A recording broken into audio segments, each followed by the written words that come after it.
It's what exactly no one asked for. Another interview with Meghan Markle, and to no one's surprise, it is the exact same stories and sound bites and tidbits that she has said at least 3 other times. There is not one single new anecdote in this interview, if you can believe it.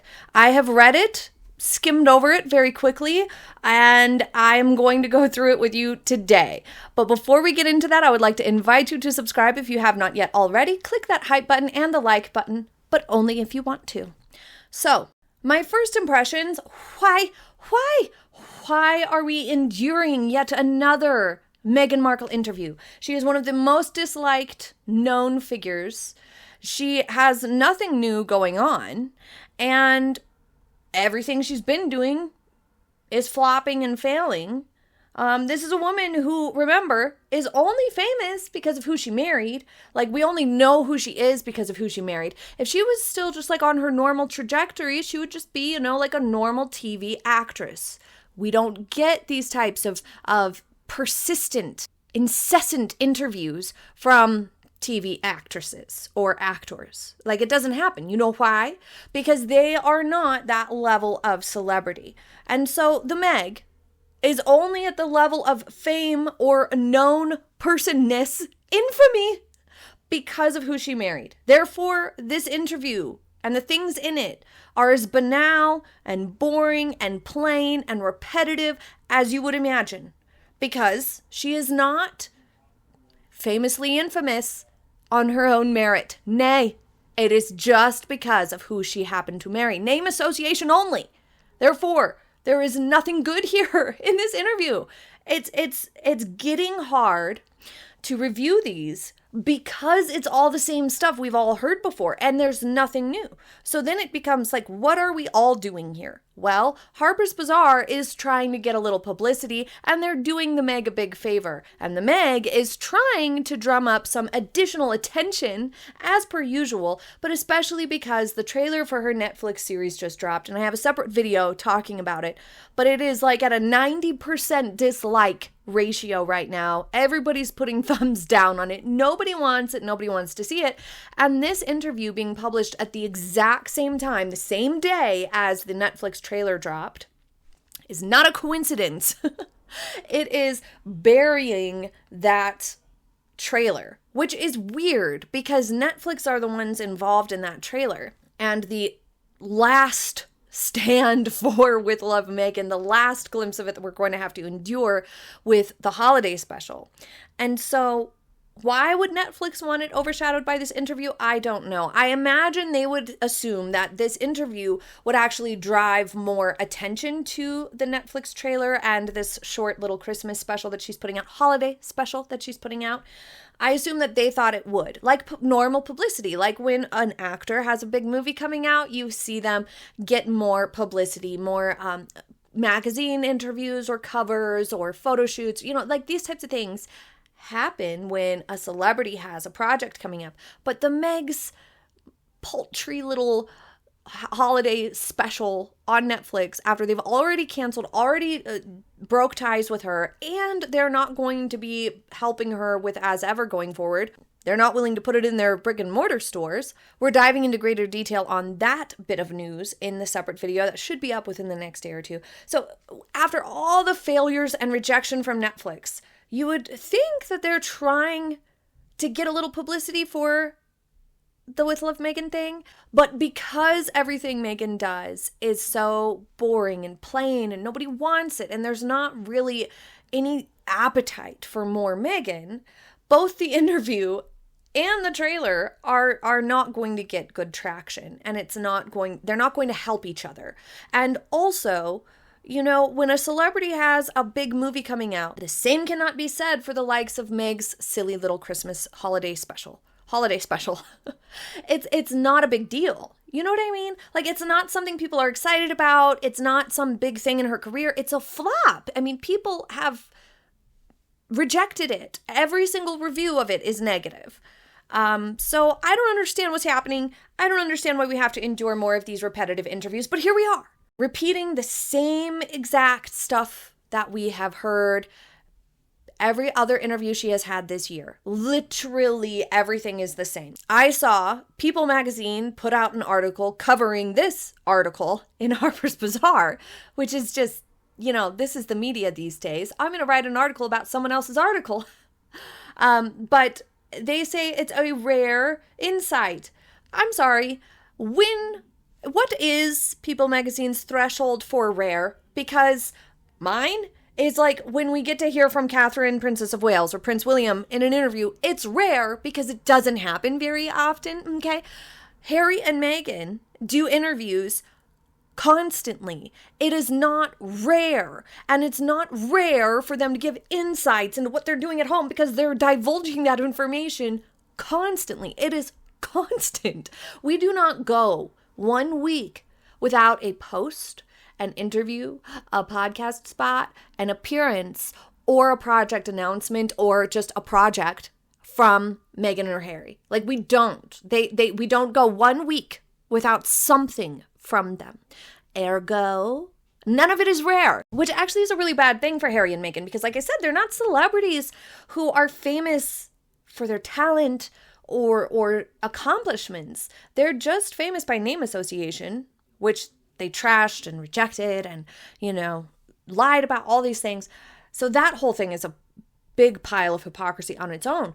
But the fact that Harry and Meghan aren't famous for anything specific is exactly why they should keep some more mystery about them.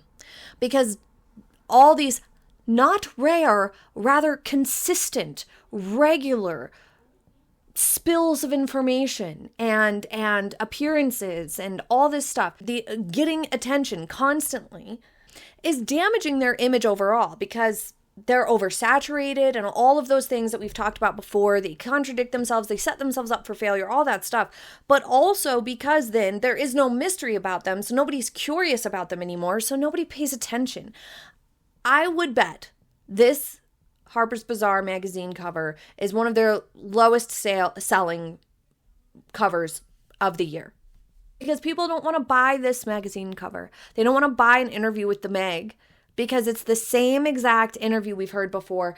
And who even is the Meg? Who cares? Not that she has no value. Like, everybody has value. It's just not this type of thing. Like, there is no reason to interview the Meg. There just isn't. There's nothing new going on. She has no new projects. There's nothing exciting or inspiring to talk about. It's just the same stuff. And everything that she does talk about is not only regurgitated from previous interviews, but it's just regular, normal, average stuff. Like, I would never launch into stories about my basic, very normal childhood. I would just say it's a childhood like pretty much everybody else. Pretty normal upbringing. And that's what Meg had. So there's nothing newsworthy about this. There's nothing interesting here. Same with her normal day-to-day life. She is just a lady trying to sell runny jam. Okay, there's nothing interesting here, and it is not rare. Like, just contrast it to maybe like a director or an actor or a musician who's producing art that then you're interested in or that resonates with you or connects with you and people like it. It's popular. The actor is popular. People get curious about those people. They're curious about their childhood or curious about their past or how did they get to where they are? How did they get this success? Or how do they come up with these ideas for their wonderful songs or beautiful movies or, whatever it is.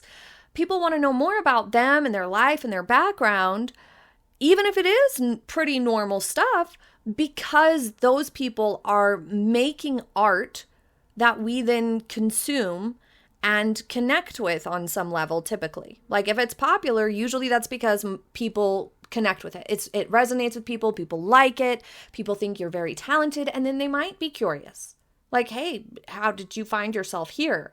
And some people, like some celebrities, have fascinating backstories, quite frankly. Like Jim Carrey has a fascinating backstory, and his stands out because it's rather unique. Chris Pratt has a rather interesting backstory. Those are the types of people that were curious to hear more about their backstory, their origin story.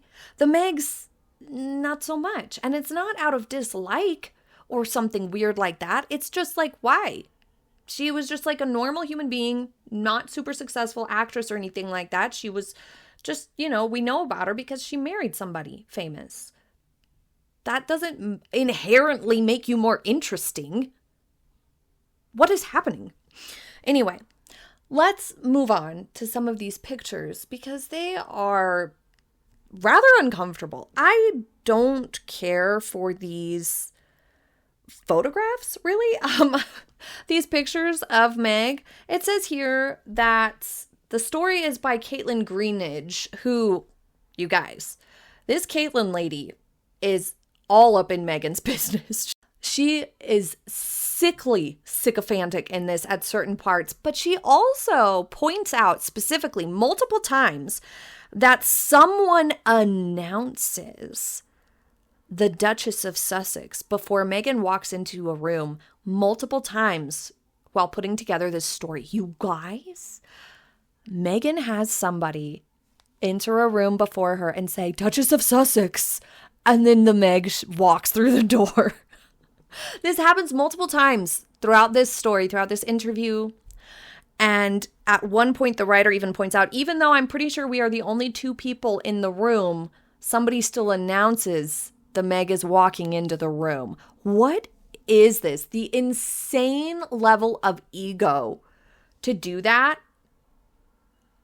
I am baffled by it. Like, I knew the Meg was super narcissistic, super egotistical, super full of herself. That's all obvious, old news. But to go to that great of a length, that is so gross. It just is. Especially after how much she lied about and trashed the royal family and complained about everything all the time and is trying to sell herself as this really down-to-earth lady. To literally have someone announce Duchess of Sussex before you enter a room multiple times? I'm astonished. That is a whole new level of gross and narcissism and all of the things. The self-importanceness is just, it's nauseating at this point. But that was shocking. So that leads me to wonder, is this Caitlin lady just making the articles sound super obsessed with the Meg and impressed with the Meg for, job safety? Or is she trolling Meghan? Because pointing that out does not make Meghan look good. It makes Meghan look horrible. You know who we have never heard does that? The real royal family. Okay, that is crazy to me. Like at official engagements and stuff, of course they do. In the palace, of course they do. If there's like something like they're having a meeting, things like that, of course, sure, of course they would. But like just in normal day-to-day or showing up to schools or to play sports, to play volleyball on the beach, I am 100% sure nobody stood there in the sand and said, Prince William, before he came marching onto the sand to play volleyball with the people, okay? That is literally insane of Meghan. The delusion, like it just proves everyone right about Meg, that she really is that toxic of a weirdo to have that in this article. So maybe Caitlin is kind of revealing more than it seems at first. Read between the lines type of thing. Anyway, photographs are by Malik Bodian and styling is by Carlos Nazario. Nothing against Carlos Nazario, but I do not like how this was styled at all. So here we have the Meg in this like sort of, it looks like a dressing coat to me. I don't mind the piece for Meghan. It actually might give her some good balance if we could see her standing up in this, because a bit of a peplum top with a little bit of volume over the hips might be nice. But the makeup is so intentionally understated and the hair so intentionally understated and overly simple and soft that it feels manipulative. It feels too try hard. Here you can see they put white liner on this waterline on the lower line to try to make her eyes look a little bit bigger, because the Meg with no makeup on, her eyes look really, really small because they are naturally quite small for her face. But they tried to open them up a little bit, but this just looks out of place, especially the hair. Just kind of softly tucked back in a sort of just messy way, as if you were in your downtime at home, sort of, I think is what they're going for. Like, this is just natural Meghan. She doesn't try hard with her hair or anything. She's not a real try hard. She is a real try hard. Okay, you can't trick us with a photograph like this, especially because then this is a very fancy outfit, very expensive earrings, and it's posed perfectly, like, come on. This looks out of place. It looks incongruous. Again, it's the same issue with the hair where it just looks like she came just out freshly washed, did nothing to it. And I mean, like, that can work. The slightly undone sort of a thing can work sometimes. It's just that Meghan can't really quite pull it off. She's posing really hard here.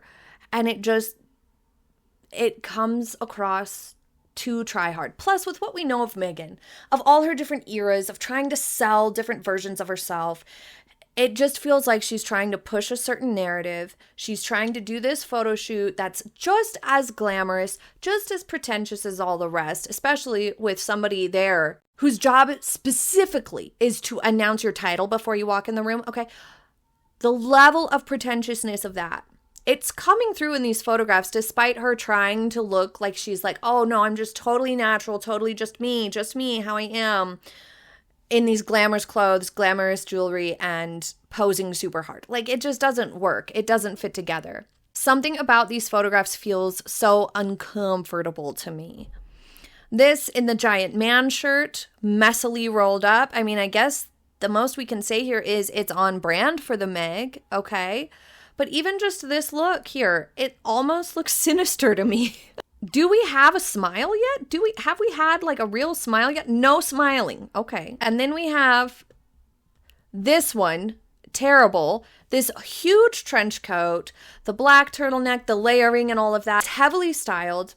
All the layering here and whatnot. You would think, okay, this could be good. But Meg just can't pull it off. It feels like she is acting. It feels like she is pretending to be this model, this high-powered situation here. It's just not working for me at all. And I don't like this outfit for this. It's messy. It's bulky. This huge trench coat is overwhelming. And it looks silly, quite frankly. This looks silly. Okay? The trench coat is obviously way too big. And Meg cannot pull off high-fashion stuff. She cannot pull off oversized stuff. It makes her look silly. Same critique with the hair there. This red one is probably the best of them just because it has color, but her eyelids look super weird here. You see how there's like a fold that looks like it's in a really weird place and it's like highlighted as compared to the rest of the makeup? It looks super duper strange. Like, I know that she has slightly hooded eyes, but this looks very weird. They should have smoothed it out or just done a different eye makeup look, because it almost looks like there's a line drawn right in the middle of her eyelid, but that is not the case. That's just a skin fold there. So they have shimmer drawing the eye to that, accentuating the fold. It looks very strange. It looks very, very strange. But nevertheless, the bright pop of color I think helps. This is probably the best picture of the bunch, even though she still looks weird. And then we have the chair photo, still same try hard, same like vacuous, empty expression on her face. She's just expressionless in all of these. She's doing the same face in every single photo. No smile, nothing behind the eyes. The eyes look really close together here on top of looking really small. And it's just this like boring stare. Is that what she thinks like high fashion is? It's just a stare. An expressionless stare. She was going to do the interview. She needed to include some more exciting information and talk about what she was actually doing, not just repeating the same stuff over and over again. But if she was going to do this photo shoot, she needed to inject some personality, because that's exactly why the Netflix series has failed, why nobody is watching it, why nobody wants any more podcasts from her, why everything isn't working, is because there's no personality shining through. It's all just so obsessed with looking the way that she thinks, and that just overshadows your personality shining through, because you're focused on something else. You have an agenda and you're acting, you're pretending, and it comes through. And so she should have focused on something that is really personality driven, not these types of just boring, expressionless poses and faces. as I was skimming through the article before sitting down to film, and we're going to go through it in a moment, but as I was skimming through, she spent a lot of time trying to talk about how she likes to play. And I mean, we've heard this from her before, but it was super annoying then, it's super annoying now. Oh, I just like to be able to play with this, play with that, play. Okay. Setting aside the weirdness of that wording, then why not make your photo shoot playful? And I'm not talking about this playful that she tried to do with the Variety one that was just unhinged. I'm talking about actual playfulness. Like, do something fun. Or like be with your kids or something. It just would make more sense, like, if I were strategizing with Meghan from a PR perspective. Like, it is time to demonstrate more personality. Push a little life into your public image, because it is so bland and boring and try hard and contrived and all of the things that it's just a total turnoff all the way around. And so she would have benefited greatly from something more playful and vibrant and fun, or even like, because she did the stupid Nigeria trip, the stupid Colombia trip, she does those types of things. She could have like worn stuff from those trips and made her photo shoot really, really fun and playful in that way, or done like all California designers or something. Or even like California streetwear, stuff that was like smaller brands from California, something like that. If she wants to be this hometown hero type of lady, doing something that connects back to what she claims to want to be her image would at least give this a little bit more of a purpose and be more interesting to us. But no, it's the Meg, so we get these types of pictures. Here's another one, just plain and boring. And as you can see, even if she is wearing designer clothing here, or fancy things, we don't even get to see the clothes. This isn't about the clothes, because the Meg cannot wear fancy clothes. Remember, she doesn't have the figure or the vibe to really carry cool fashions the way some of these ladies who get Harper's Bazaar photo shoots do. Like Cynthia Erivo just did a big cover story with Harper's Bazaar. Amazing looks, very cool styles, and felt very Cynthia at the same time. While there's no doubt these feel Meghan, it doesn't look good. Like, look at this one. This one's probably my least favorite because it's so funny. Look at how silly she looks. She has a mean girl face on, like wet. And she's got her sleeves pulled up over her hands. Wet. I'm a moody teenager. What? That's what she's doing here as she sits here in her fancy GMPs and her silly pointy shoes. The top and the trousers don't match in tone either, so that's a big mistake. The hair looks pretentious. The face looks like a petulant teenager. It's very unappealing. And this pose, okay, is teenage boy or young man, maybe even. The man spread and the slouch back in the chair, it's not giving, ooh, cool rebel Meghan, or whatever she thought it might give. It's the way men sit, with their legs spread apart, their knees spread apart. That's how dudes sit, okay? Come on, Meghan. It doesn't look good. Oh, this one might be worse. This one with the huge oversized trench coat, an ill-fitting skirt, and she is doing the Elaine and trying to laugh. Okay, we finally got a smile. It's terrible. Oh my God. Ugh. Nope. None of it's working. Okay, here's one full shot. Still, it's not really featuring the clothing or the fashion. It's basically the same as the other one. Expressionless, once again. Okay, so it's clearly either manic, aggressive laughter or the boring face, I guess. That's the only two vibes she has. Okay, they included a little 45-second behind the scenes. I'm sure it'll be just as cringy as all the rest. I see why they didn't do like an interview spot or something like that, like of her talking. It's just so, it's hard to like. Like, even just looking at it as objectively as possible, it's hard to like. Let's get into the actual article, though. Unfortunately, the title is basically the same as everything else she has done. Meghan's moment. We've already seen an article with the same exact title. After years of being subsumed by other people's narratives, the Duchess of Sussex, just Meghan is fine, is ready to author her own next chapter. Is she now? Because we have heard this so many times. We heard it in the Bloomberg interview. We heard it on the Jamie Kern-Lima podcast. We heard it in interviews before that countless times. Meghan is going to own her own story this time. This time is the one time that she's owning her own story. Not any of the other 12 times we heard her say this. No, it's this time. Oh. So it begins setting the scene at an event at the La Brea Tar Pits with a group of girls from a local STEM academy. It is completely unclear why Meghan is approaching this group of girls, if it's something that she paid for and organized, that Archewell funded, if it's something completely unrelated that Meghan was like, oh, I'll stop by and also I'll bring a journalist so that I get better press or something, or look like I'm doing something good. I don't know.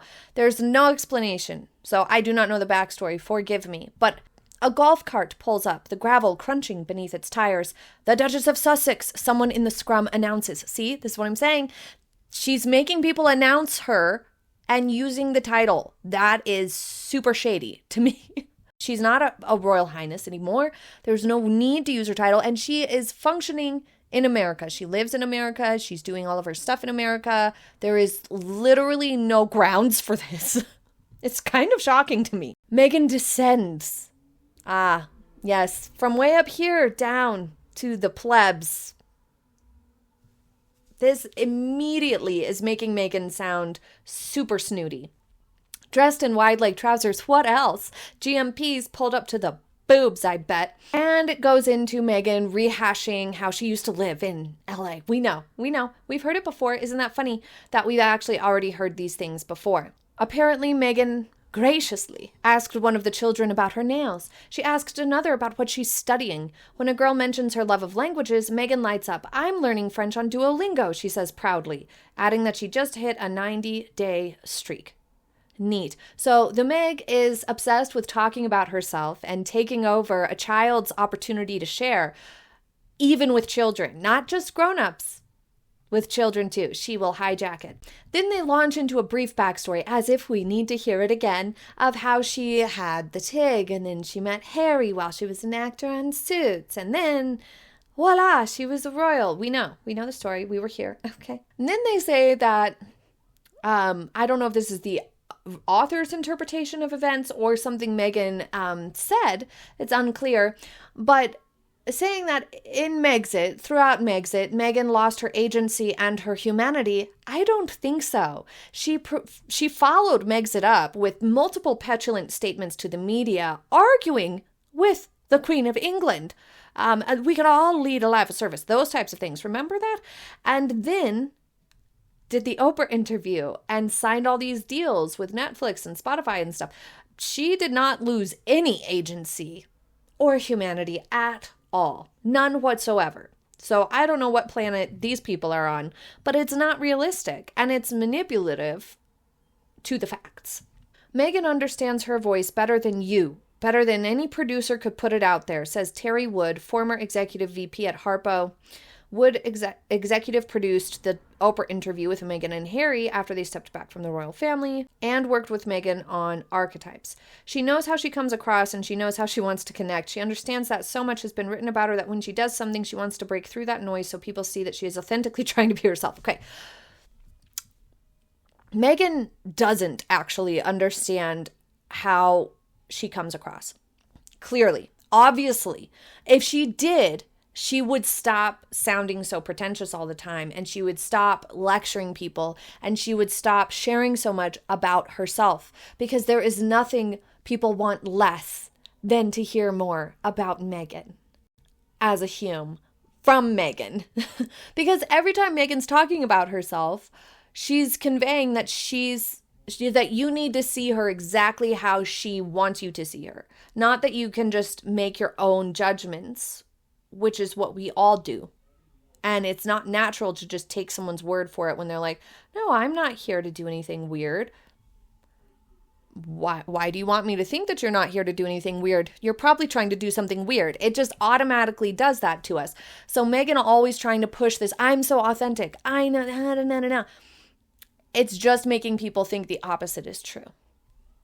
So Meghan doesn't understand how she comes across at all. If she did, she would change how she presents herself and what she chooses to do and say in the public view. Then they talk about how she did sign deals with Spotify and Netflix, but neglect to highlight the fact that those have now ended. One of them under really bad terms. Then they go to the Polo Lounge at the Beverly Hills Hotel. Of course they did. They do point out that it is a calculated choice as the site for her first interview. There is a lot of fluff in this article to just fill it up and make it bigger, I guess. I don't know, but there's just tons of pointless fluff about where they are and the food and what things look like and oh my gosh, this and that, of just where they are or things like that have nothing to do with the Meg, which leads me to conclude that the writer understood that they were never going to get to their word count quota with just what Meghan divulged to her, which was the same stories that they have all heard before. So they had to fill it up with some other stuff. So they just filled it up with fluff about like the day and the environment and the setting, which is unimportant to an interview, quite frankly. But this paragraph I found particularly uncomfortable. How do powerful women flex? Do they lead with deference or dominance? Meghan seems to lead with affability. I'm not sure that that's exactly how people feel. The warmth with which she greets each of these men and with which they reciprocate is genuine. With me, her interviewer, where the power balance shifts back and forth, she is warm and open and she always maintains direct eye contact. Even though the Meg is a wealthy woman and married to a prince, I don't know that I would place her into the category of powerful women. Even though she weaseled her way into the Fortune interview, I have a video with the backstory on how she got there coming out soon, so be sure you subscribe so you do not miss it. I don't think the Meg should be placed into a category of powerful women, especially with how much she has failed to succeed. To me, a powerful woman is successful and inspiring and has a healthy, happy family around her that she manages to spend time with. That to me is a powerful woman because she is able to have balance between success and family and private life and public life and is inspiring just in general. I don't think I would attribute any of those things to Meghan. She talks about how she was a nerd and how her identity was wrapped up in being the smart one. We know, we've heard it, but also I think that was more just her narcissism as it began to bloom, thinking I want to be smarter than everyone else or I am smarter than everyone else.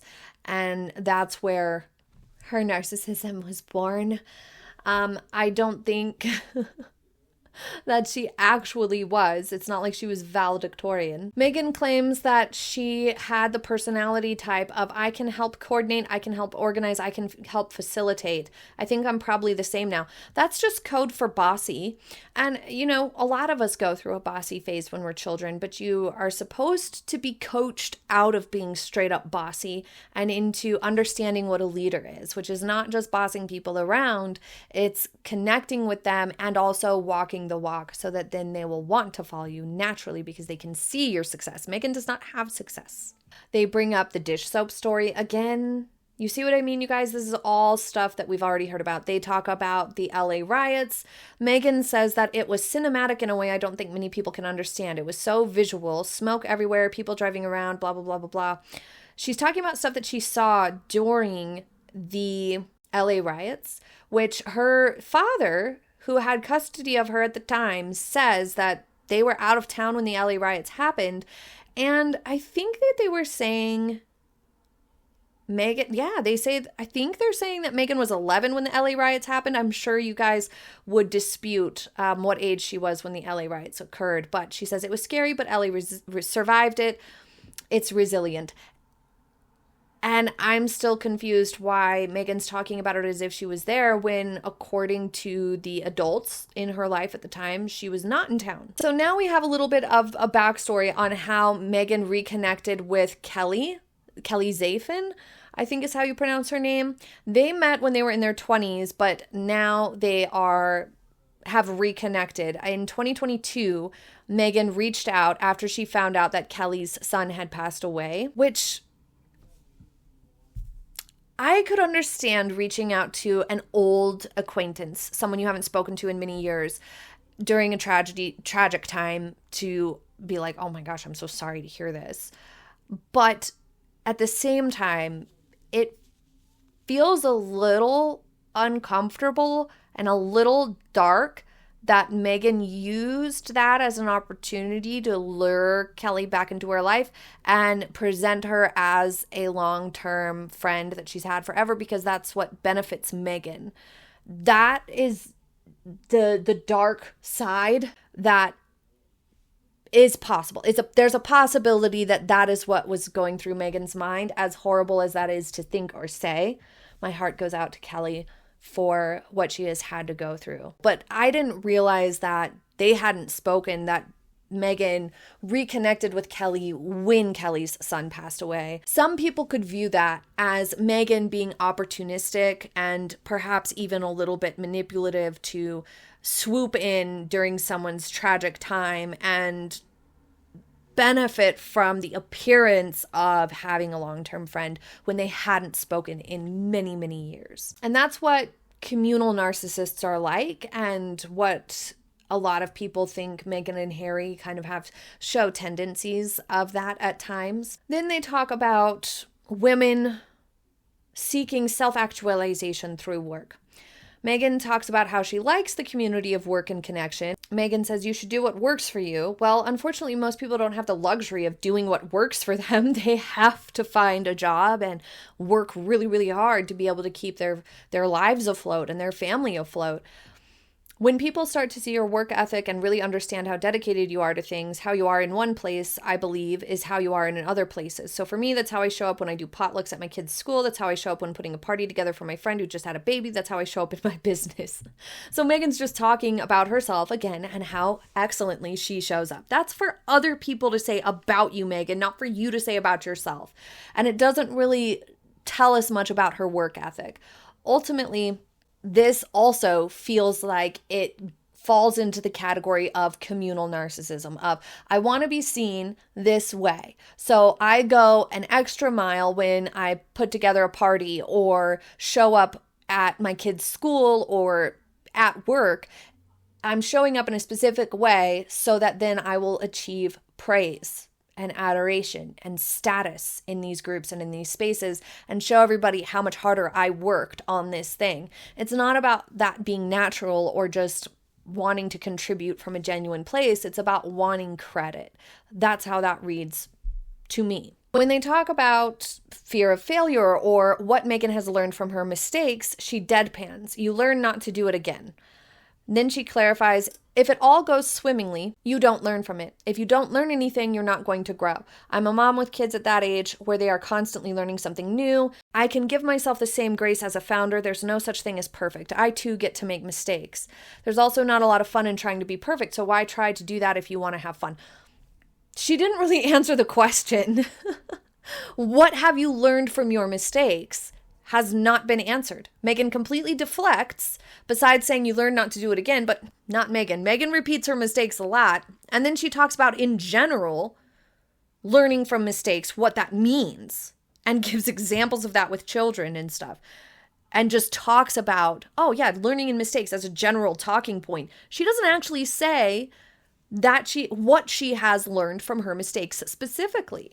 A huge missed opportunity. Meghan would show a lot of humility and make herself more likable to actually acknowledge some specific mistakes and some things that she has learned. Even if it was, I learned to be more careful about what I say about people and about family members because the Oprah interview, that was a mistake, okay? Meghan is wishful thinking that Meghan would ever say the Oprah interview was a mistake, but she needs to say what she learned from her mistakes, not just deflect. So this interviewer talked with Serena and Kelley Zafin. Convenient for Meghan to offer up those two specific associates, people who we already know are currently close with Meghan Markle. Meghan has worked really, really hard to bolster those two friendships. Meghan then says, I don't like things that feel overly realized. If you overwork the dough, it's not going to rise. And sometimes I think the stress that people put on moments, they're so consumed in them that you lose the fun of why you're doing something. Okay, I mean, like, that's a fair point. But one of the complaints about Meghan's products and projects is that they are overworked. And even just these pictures even, and Meghan's posing in these pictures. Meghan in general feels overworked, overthought, and like she's trying too hard. That's how it always feels with Meghan. I ask her if she ever feels the need to compartmentalize the parts of her life, work, and family. And she talks about how her office is right by the kitchen, and she repeats the soundbite of Lily will come and sit on her lap, whether it's about P&L for my brand or about something creative. Meghan is just saying the exact same thing she said before. It makes me not believe it, quite frankly. Be like, this is the story that I'm going to say a few times because I've said it before, so I can repeat this one story. Oh, because that makes it feel not genuine. If you don't have any fresh anecdotes, then it doesn't feel genuine. When I ask what she hopes her kids see when they see her working, she says, I hope they see the value of being brave. They saw it when it was just jam in a pot on the stove bubbling. Well, I guess that was liquid spread, not jam. I don't think having a Netflix series fail and pushing loose spread onto the plebs that they don't want is being brave.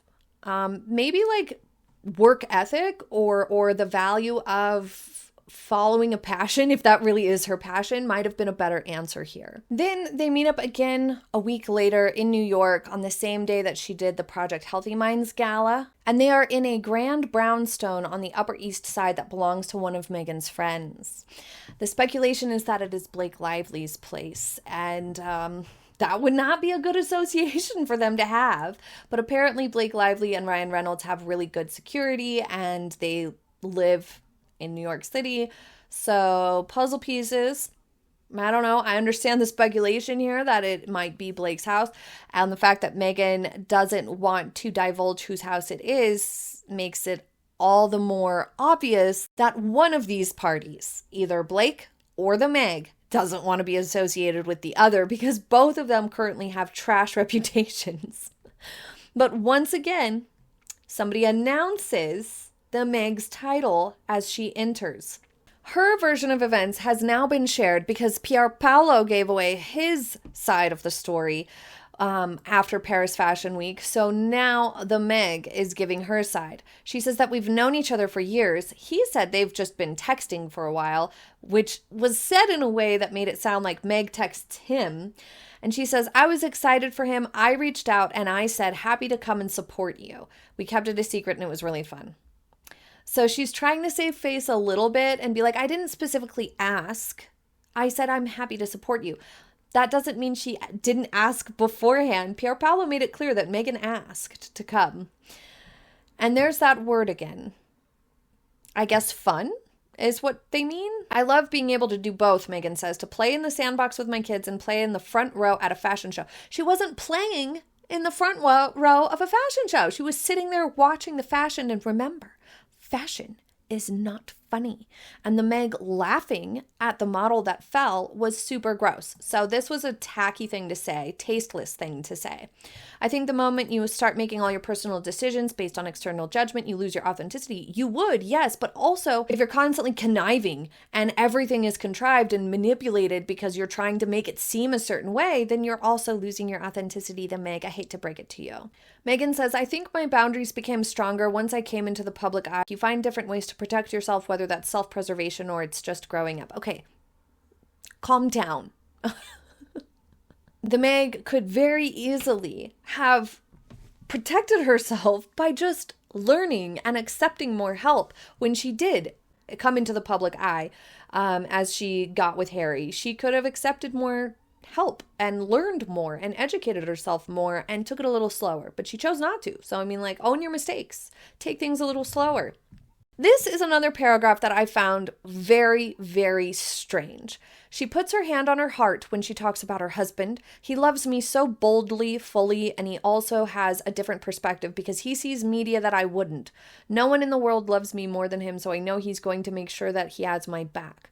But to not say that she loves him feels weird. This is like the second or third time that she has told us how much Harry loves her. To me, that's not a natural way of talking about your significant other. It's about how much you love them. It's for them to say how much they love you. She could have said, like, he's protective of me and we love each other so much. His playfulness drew me to him and it brought it out in me. And, you know, we have a great balance in our relationship or something like that. But to just go on about how much he loves her. And then this phrase here, he also has a different perspective because he sees media that I wouldn't. What is that supposed to mean? That Harry, is she outing Harry as looking at media that she doesn't? Is Harry the one who scrolls obsessively? I think they both do. That's what I think. Then we have more nonsense, more boring nonsense about Meghan saying that she was an old soul when she was a child and talking about things from childhood like what she would eat for breakfast and lunch. Why?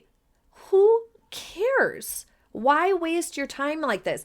It makes me feel that like Meghan is given these opportunities and this potential is there to actually be interesting, to show your actual personality or talk about the cause-driven work that you claim to care about so much, to offer some degree of like education or inspiration. But instead, we're talking about sandwiches for lunch and being an old soul and repeating stories that we've heard 5 times. Why waste your opportunities and potential? Why? Why is Meghan wasting it? Why is she so self-sabotaging? I really feel that it's because each time she does an interview or a podcast, it gets backlash, it gets criticized, people don't like it, it gets disliked and things like that. And then she sees that and she sees all the negative comments and she thinks in her mind, if I could just do another interview and do it perfectly, I will do it this way. And I'm going to drive home these points and I'm going to retell these stories in this manner, in this new format. And then it will be perfectly how I wanted it to be, because this Jamie Kern Lima podcast didn't give me exactly what I wanted. It wasn't the result I wanted. So I'm going to do the same thing again and try to get a new outcome. It's insanity. But that's what I think is going on here. That's why she's stuck in this loop, because she wants to be seen this way. And to her, she is perfect. And the way that she conveys her story is perfect. Why wouldn't it get a positive reaction? And each time it gets a negative reaction, it makes her want a do-over. And that's why we have so much repetition. That's just my theory. She says that her parenting style is very different from her mother's. She has made it a study using books and apps and diligence that made her an authority within her friend circle. I'm assuming she means about parenting. Serena Williams is talking about how Meghan is teaching her more about parenting, I guess. I think it's always helpful to educate as a parent. I try to do the same. I think that's very helpful. But I don't think it necessarily comes through quite right here. I think it would have been better if Meghan said that her parenting style is different from her mother's and she relies on educating herself on parenting so that she can try to be a good parent, rather than this perspective of she's telling other people about what she learned and influencing them on how they should parent, because that can kind of come off like telling people unsolicited parenting advice, which nobody takes very well. Not that that's what's exactly happening here between her and Serena, but it can come across that way. And once again, this circles back to, with PR, you do have to pay attention to and be careful with how it's going to come across. She says that she spent a lot of time in Pasadena and Altadena, and she talks about her and Harry's terrible decision to go and tour, and she is fluffing herself up here. She says, it was less about just giving someone a handout, but giving it to them with dignity. Can you treat it with the same level of care that you would if you had lost everything? She's trying to make herself sound holier than thou here. The fact that Harry and Meghan didn't actually do anything to help these communities, they didn't donate or help people rebuild their homes or sponsor a handful of people rebuilding their homes or anything of the sort. They just came and did that stupid publicity stunt and pretended to volunteer for a little while, and it got backlash, rightly so. What the hell are Harry and Meghan doing walking over people's burned down homes and property? It was gross. And on top of it, they didn't actually do anything except for Meghan asked her agent to ask Billie Eilish's agent for some merch for somebody. That's all they did. So if she had like helped or sponsored some houses to get rebuilt or something like that, or helped some families, or just like donated a significant amount of money to the recovery efforts, then maybe she would have earned the right to say something like this, but she hasn't. So it just makes it seem pretentious. Then she name drops Gloria Steinem. They point that Meghan seems to enjoy the global celebrity that she is now, thinks she's part of, at least. So when you contrast this with, for example, Cynthia Erivo's cover story here, the pictures are a lot more interesting. They're a lot more playful. They have so much personality. You would not be mistaken about who Cynthia Erivo is as a human being and the playfulness that she has about her looking at these photographs. You would not be mistaken. It's so clear who Cynthia Erivo is. And in these pictures, it just comes through. And her interview is because Wicked is coming to a close. The second one is out. But it's so much more interesting. It pops so much more. And it makes so much more sense for Cynthia to have this interview. The Meg's is boring and bland and has nothing interesting. And it's not even anchored by something big in culture right now with the big project like the Wicked thing. So it was just pointless, repetitive, and nonsensical. It wasn't worth our time, was it? But I hope this video was interesting. I hope you enjoyed it. Thank you for joining me today. Leave your thoughts in the comments, and I will see you next time. Have a happy day, everybody. Bye.